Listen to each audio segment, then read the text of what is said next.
Hello, Jeff here. Today we're in beautiful Thailand and I'm going to tell you about this machine. Basically what it is, it's a water distiller, and I need distilled water here in Thailand for a couple of things. But the problem is, with the rate that I use the distilled water, I use more than is really available. The only way you can get distilled water here in Thailand is in bottles this size, which is about 1 liter. And I go through one of these every 3 days. So I decided I was going to buy this water distilling machine so that I could make it in greater volumes. This bottle here costs between 13 and 20 baht, which when you multiply it, a few times a week, that's a lot.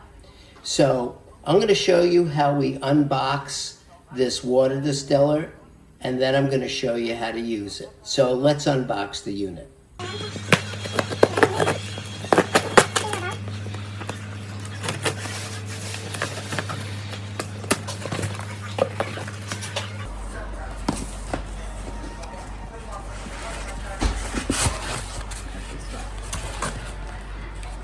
Okay.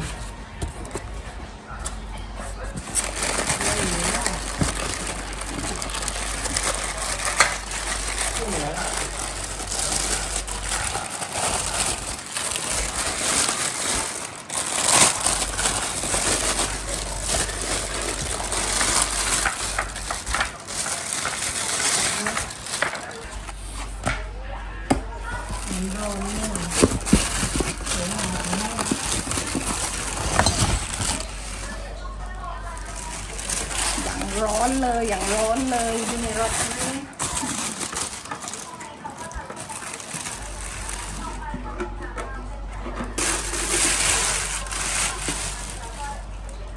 Okay.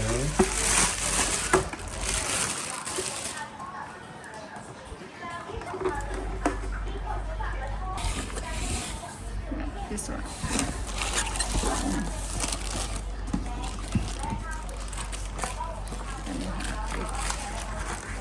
Okay.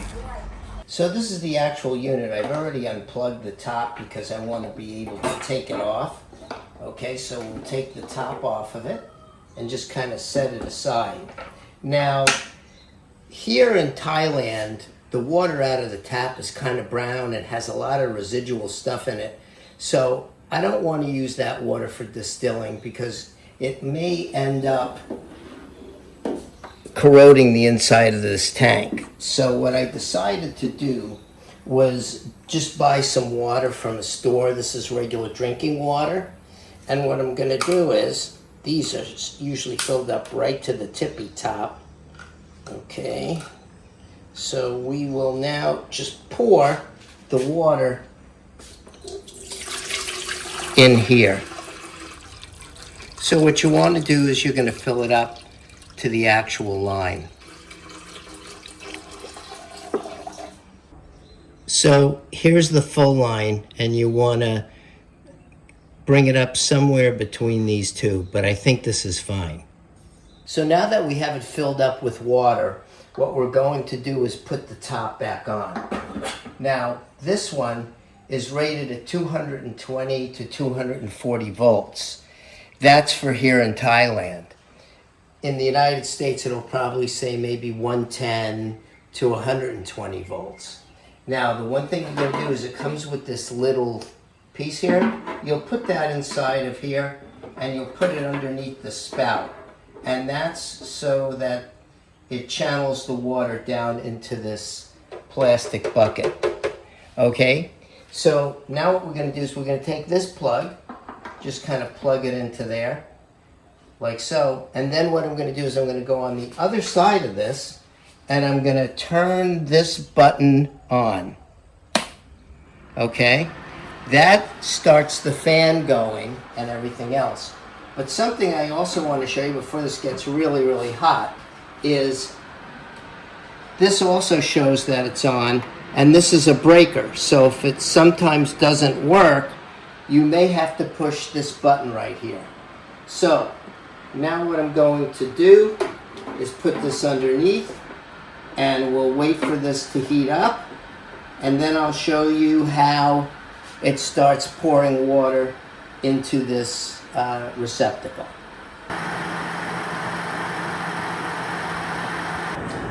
So as you can see, it's starting to come out. The water is up to boiling point, and it is slowly starting to fill the jug. So you can see the water level is starting to fill up in this. It's a slow process. Well, it's finally finished. As you can see, it filled up the jug. But just to let you folks know, I really didn't need a gallon. I just kind of showed how high the water would go. But I only put in half the amount. So I basically have about a half a gallon of distilled water. So what do I think of this?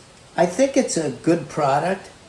It takes a long time to distill the water, but I think it's all dependent on what the environment is. So like it's really, really hot and humid here.